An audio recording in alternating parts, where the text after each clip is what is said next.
बस बहुत हो गया, अब तो करना ही है।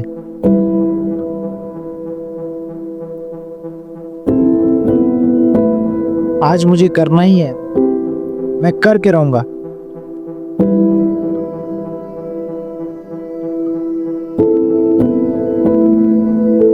यार अभी तो बस सिर्फ 10 मिनट हुए हैं और अभी से थक गया हूँ। समझ में नहीं आ रहा क्या करूँ, क्या करूँ क्या करूँ।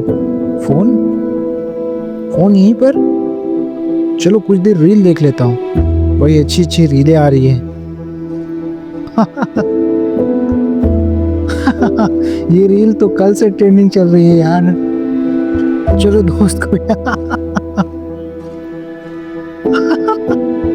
रुको इसे दोस्त को भेजता हूँ।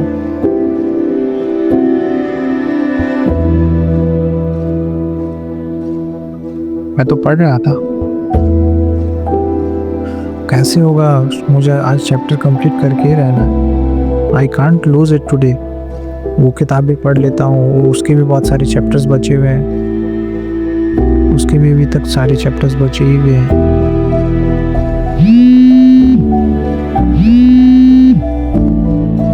अरे भाई का फोन। हाँ भाई बोलो, कैसा है भाई?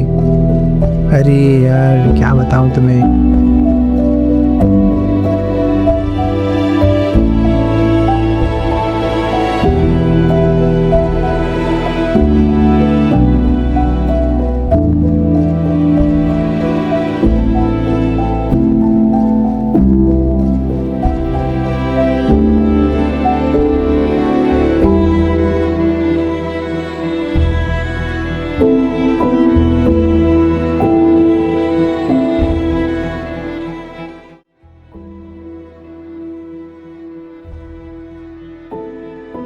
तो क्या आप भी यही करते थे? जो कि मेरी भी लाइफ में ऐसा ही होता था। गेम खेलना, डिस्ट्रैक्ट होना, दोस्तों से बातें करना और दिन दिन भर अपने टाइम को वेस्ट करना और eight the end of the day खुद को रिग्रेट में पाना कि मैंने क्या किया। 11 की जर्नी काफ़ी मुश्किल रही मेरे लिए और आपके लिए भी रही होगी। मैं भी अपनी लाइफ में इसी तरह के अप्स एंड डाउन्स देखता रहा। 10th के बाद काफ़ी दिल में उमंग और काफ़ी इंथुजियाज्म होता है 11th और 12th को लेकर, जो कि मेरे पास भी था। और मैंने जब स्टार्ट किया अपनी जर्नी को तो मुझे भी काफ़ी हार्ड लगने लगा। वो चेंज था 10th से आकर टू 11th का, काफ़ी मैच नहीं हो पा रहा था मेरे लिए। मैं भी काफ़ी थोड़ा सा डिस्ट्रैक्ट होने लगा दोस्तों के लिए, काफ़ी रिग्रेट में आने लगा जब मेरे डेली टारगेट्स पूरे नहीं होने लगे। मेरा 11 काफ़ी इसी तरह का भी था और उसके बाद मेरा जर्नी चालू होता है 12th का। 12th को स्टार्ट करने से पहले मैंने 11th में ही कहीं ना कहीं अपने आप में दिमाग में फ्रेम करना चालू कर दिया था कि 11 मेरा कैसा भी गया, लेकिन 12th में मुझे वो कमबैक, वो डिज़ायर्ड मार्क्स मुझे लाने ही है, वो बोर्ड एग्ज़ाम को मुझे क्रैक करना ही है। ये फ्रेमिंग मैंने धीरे धीरे 11th की जर्नी में अपना स्टार्ट कर ही लिया था। हालांकि 11 उतना कुछ खास जाने लायक था नहीं जो कि बताया जाए, लेकिन 12th को मैंने काफ़ी अपने आप को ग्रिप में लेने की बहुत कोशिश की। फिर जब 12th के इनिशियल डेज आए तो 11 जैसे क्लास को आने के बाद 12th में इंसान बहुत थक जाता है, जो कि मेरे साथ भी हुआ। और काफ़ी इनिशिएटिंग डेज में मुझे काफ़ी चीज़ें हार्ड लगने लगी। स्कूल के टेस्ट वगैरह, आपके इस पीरियोडिक टेस्ट वगैरह में कम नंबर आते थे। काफ़ी डीमोटिवेटिंग सा वो सफ़र रहा। वो जो अप्रैल मई का समय होता है, काफ़ी मुझे अपने आप में ये मोटिवेशन नहीं आने लगा, अंडर कॉन्फिडेंट फील करने लगा कि मेरे से क्या हो भी पाएगा। बहुत सारे लोग होते हैं जो अपने आप को एक्साइटिंग मानते हैं, उस समय ये मान लेते हैं कि मैं बहुत कुछ कर पाऊँगा, लेकिन मेरे साथ ऐसा नहीं था। काफ़ी बहुत ही अपने डाउन लेवल पे आ गया था, मैं अंडर कॉन्फिडेंट हो गया था क्योंकि मेहनत फुल करने की कोशिश कर रहा हूँ लेकिन मार्क्स आ नहीं रहे। समझने की काफ़ी कोशिश कर रहा हूँ लेकिन याद नहीं हो रहे। बहुत कोशिश कर रहा हूँ कंसंट्रेट करने की लेकिन डिस्ट्रैक्शंस घेरे हुए हैं। बहुत कुछ कोशिश कर रहा हूँ नया करने की, लेकिन at the end of the day regret ही पा रहा हूँ। बहुत ही हेक्टिक होता जा रहा था लाइफ। फिर भी किसी तरह अपने आप को एंड्योरिंग मानते हुए मैं खुद को बस पुश किए जा रहा था। और ये जो मेरी जर्नी है ये काफ़ी बढ़ते जा रही थी। और फिर वो दिन आता जब मैं खुद को ब्रेक डाउन न पाता, what happened to me. I lost my father. I lost my father on August 31st, the mid of the journey. मैं खुद यहाँ पे जूझ रहा हूँ हार्डवर्क से, कन्फ्यूज़न से, रिग्रेट से। इतना स्ट्रगल हो रहा है मेरी लाइफ में, और इतना बड़ा टेस्ट। लाइफ जब आपके साथ टेस्ट लेती है तो आपको कभी बता कर नहीं देती। और 12 जैसे क्लास में साइंस जैसे सब्जेक्ट को कॉन्क्वर करने की कोशिश कर रहा हूँ मैं, और मेरे साथ लाइफ ने एक और एक ट्रेजेडी खेल दी। I lost my father. What meant to me my father was my motivation. मैंने आज तक लाइफ में जो भी अचीव किया अपने फादर के गाइडेंस और मोटिवेशन के तौर पे किया, और उस दिन मैंने उन्हें खो दिया। अब मैं क्या करूं? What I was, मेरे फादर मेरे लिए काफ़ी मोटिवेटिंग रहे थ्रू आउट दी जर्नी। आज तक मैंने जो भी लाइफ में अचीव किया उन्हीं की बदौलत किया, और आज तक उन्होंने जो भी मुझे सिखाया, चाहे वो किसी भी सब्जेक्ट को लेके कैसे पढ़ने का तरीका है, कैसे लॉन्ग सिटिंग आवर्स बनाने हैं, कैसे कंसंट्रेट करना है किसी भी चीज़ में, कैसे कंसिस्टेंसी बनानी है, सब कुछ। अगर मैं अपनी 11th से 12th की जर्नी में स्विच कर पाया, जो कि बच्चे नहीं कर पाते, तो वो थे मेरे फादर की वजह से। He was my back support, जिन्होंने मुझे हेल्प किया कि you just go on, I am here to make you support. जब मुझे रिग्रेट फील होने लगता था, आपको क्या मैं बताऊँ, एंड ऑफ द डे जब आपको रिग्रेट फील होता है, आपके पेरेंट्स जब आपके ऊपर हाथ रखिए बोलते हैं कि तुम जितनी मेहनत करके हो करो, आई एम देयर, तब लगता है कि नहीं, नेक्स्ट डे फिर और मेहनत करनी चाहिए। मैं किस हाल में आ चुका था, आई कांट शेयर इट। वो जो दौर था मेरे लिए, मैं एकदम किताबों से दूर हो गया। मैं पढ़ने बैठ रहा हूँ तो मेरा मन नहीं लग रहा है, मैं कुछ पढ़ रहा हूँ तो मुझे कुछ समझ में नहीं आ रहा। एक तो 12 इतना टफ, ऊपर से मैं स्ट्रगल कर रहा हूँ अपने किताबों के साथ, अपने चैप्टर्स के साथ, और लाइफ मेरे साथ और एक नया गेम खेल रही है। मेरे दिमाग में कुछ घुस नहीं रहा है, और मैं एक अलग ही ट्रेजेडी में जी रहा हूँ। ये मेरी जो जर्नी है, मेरी लॉन्ग सिटिंग आवर्स है, ये सिर्फ मैं अकेले नहीं करता। मैं अपने पेरेंट्स का बहुत ही थैंकफुल हूँ। मेरे फादर, मैंने आज तक जितनी पढ़ाइयाँ की है रात में, लेट नाइट स्टडी, मेरे फादर मेरे साथ बैठते। ही वॉज जस्ट लाइक कि he is studying with me. मुझे कभी अकेला फील होने ही नहीं दिया। आपको लेजीनेस क्यों लगता है? क्योंकि आपके साथ कोई नहीं होता, अकेले होते हो। लेकिन मुझे मेरे फादर का बहुत सपोर्ट था कि मैं रात भर पढ़ रहा हूँ तो मेरे साथ वो लॉन्ग सिटिंग आवर्स कर रहे हैं। मेरे लिए अगर मुझे पानी की ज़रूरत है तो he is just providing me and other facilities, जो भी उस वक्त मुझे चाहिए, जो डिस्ट्रैक्ट मुझे कर सकती थी। हो सकता है मुझे फ़ोन की ज़रूरत हो सकती है, मैं डिस्ट्रैक्ट हो सकता हूँ। मेरे फादर मेरे साथ रह के मुझे काफ़ी मोटिवेट करते थे। और आपको बिलीव नहीं होगा, he was a working man, जिनको अपना काम पे 6 AM को निकलना है, and he just waking with me at the 2 AM। Why? क्योंकि मेरा बेटा पढ़ रहा है and he just needs me. 12 तो बार बार नहीं आता, और he just know the value कि वो जो लाइफ होता है, वो जो जर्नी होती है एक स्टूडेंट की लाइफ में, वो एक ही बार आती है। उनके लाइफ में मेरा होना, आई कांट एक्सप्रेस इट। ये तो कुछ छोटी छोटी एग्जाम्पल्स हैं जो मैं आपको बता रहा हूँ। मेरे लाइफ में कितने सारे सेक्रीफाइसेस मैंने उनके हाथों देखी, और वही मेरे लिए मोटिवेशन का कारण रहा कि मैं जो भी करता था बस उन्हीं की हेल्प और उन्हीं की जस्ट मोटिवेशन की बदौलत करता।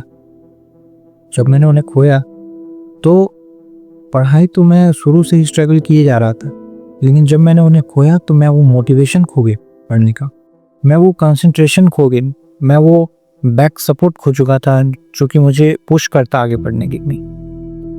I was just totally lost. अब आप मेरी कंडीशन को समझने की कोशिश करो कि अगस्त, जो कि मिड ऑफ द जर्नी है आपके 12 का, मैं अपने फादर को खो चुका हूँ। अब मुझे कुछ समझ में नहीं आ रहा है। मैं ऐसे ही अपने इनिशियल डेज में स्ट्रगल कर रहा था, और अब मेरे साथ एक लाइफ एक अलग गेम खेल रही। सितंबर, अक्टूबर, नवंबर, दिसंबर, दिन बीतते गए। कोशिश कर रहा हूँ आने की, लेकिन मेरा दिमाग उस चीज़ को ले ही नहीं पा रहा है। लेट नाइट स्टडीज़ मेरी छूट गई। मैं रात भर, जिस बच्चे ने 2-2 बजे 3-3 बजे रात तक पढ़ाई करने की ठानी और वो किया शुरू इनिशियल डेज में, वो बच्चा 10 बजे से नींद आने लग रही है इन दिनों। क्या हो रहा है? I will just losing day by day. I was just falling down and down and down. लेकिन धीरे धीरे मेरे दिमाग में एक चीज़ और भी आ रही थी कि अगर मैं इस जर्नी में हार गया तो मैं अपने फादर के लिए क्या कर पाऊँगा। मेरे फादर ने जो एफर्ट, जो हार्डवर्क मेरे लिए किया, वो दिमाग में मेरे लिए काफ़ी दिनों तक गूंजता रहा और इसी तरह मेरा बीत गया 4 महीना और आ गया दिसंबर। प्री बोर्ड्स हुए, दोनों प्री बोर्ड्स में मेरे कुछ खास नंबर नहीं आए, न कि हाफ ईयरली में, न कि जो जनरल प्री बोर्ड्स होते हैं स्कूल्स में। I couldn't score well. मेरा स्कोर काफ़ी लो रहा, एक एवरेज से भी कम, जो क्लास का एवरेज जाता है उससे भी काफ़ी कम रहा। अब मेरी हालत ऐसी हो चुकी है कि मैं पूरी तरह बिखर चुका हूँ। न मुझे कुछ समझ में आ रहा है क्या करूँ, न मेरे पास इनिशियल मोटिवेशन है कि मैं अपना 24 घंटा प्रोडक्टिव बनाऊँ और 2 महीने में कुछ भी कर दूँ। लेकिन हाँ, वो एक फैक्टर, वो मेरे फादर के प्रति मेरा डेडिकेशन, कि उन्हें वो दिखाना है, वो उन्हें देना है मेमोरेशन टू माय फादर। वो मुझे हमेशा प्रिक करता था कि आज मैं अगर हार गया तो अपने फादर को वो चीज़ नहीं दे पाऊंगा जिसके लिए उन्होंने हमेशा से मेरे लिए स्ट्रगल की। और फिर मैंने स्टार्ट किया अपनी जर्नी को जनवरी 2025। मेरे एग्जाम्स आने वाले हैं फरवरी 15। मेरे पास है 45 डेज। मैं ऐसे ही नहीं कहता हूँ कि कम बैक करना हार्ड है या उसके लिए या ईजी है। मैंने खुद अपनी लाइफ में वो देखा है। आपको क्या लगता है कि टॉपर्स आपको जनरली बताते हैं कि 8-6 घंटे पढ़ता हूँ और इतने मार्क्स आ जाते हैं? अरे नहीं यार, मैं बताता हूँ कि मैंने क्या किया। आपको अगर सिलेबस कंप्लीट करना है तो आपको रात भर जागना पड़ता है। लोग कहते हैं कि सिर्फ 6 घंटा पढ़ता हूँ और आ जाते हैं मार्क्स। अरे यार, झूठ कहते हैं लोग। मैंने खुद अपने यहाँ लाइफ में 24 घंटे से 18 घंटे पढ़ाई की है जब मुझे जरूरत पड़ी है। मुझे पता है ना कि क्या स्ट्रगल करना पड़ता है। आपको लोग झूठ बोलते हैं कि 2 घंटे पढ़ो, 5 घंटे पढ़ो, 6 घंटे पढ़ो। नहीं, आपको जितनी ज़रूरत है उतनी करनी पड़ेगी। मैंने खुद की है वो। मुझे याद होता है कि मेरी सुबह में स्कूल्स रहा करती थी 6-6 बजे और मैं 3-3 बजे तक क्वेश्चन लगा रहा हूँ। ये करना पड़ता है। आपको क्या लगता है कि मैंने इस जर्नी को अचीव किया तो क्या मैं एक ही बार में अचीव कर पाया? नहीं, आपको पता नहीं है।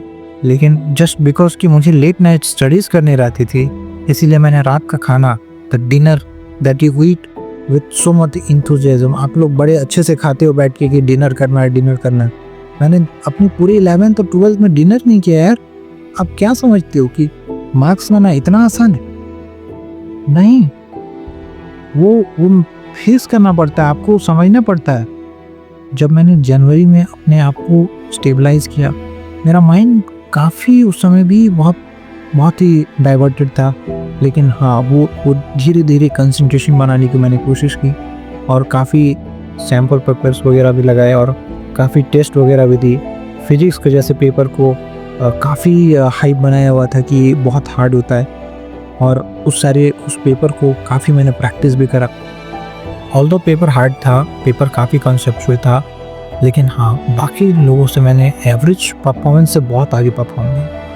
एंड मैंने eight the end of the day मैंने स्कोर किया 95.6%, जो कि मैंने कितने दिनों में, सिर्फ 45 डेज़ में 45 डेज़ में मैंने अपने आप को कम बैक करके दिखाया। क्या ये सिर्फ 45 डेज़ की एफर्ट्स थी? नहीं, ये वो छोटी छोटी एफर्ट्स थी जो मैं शुरू से लगाता हुआ रहा।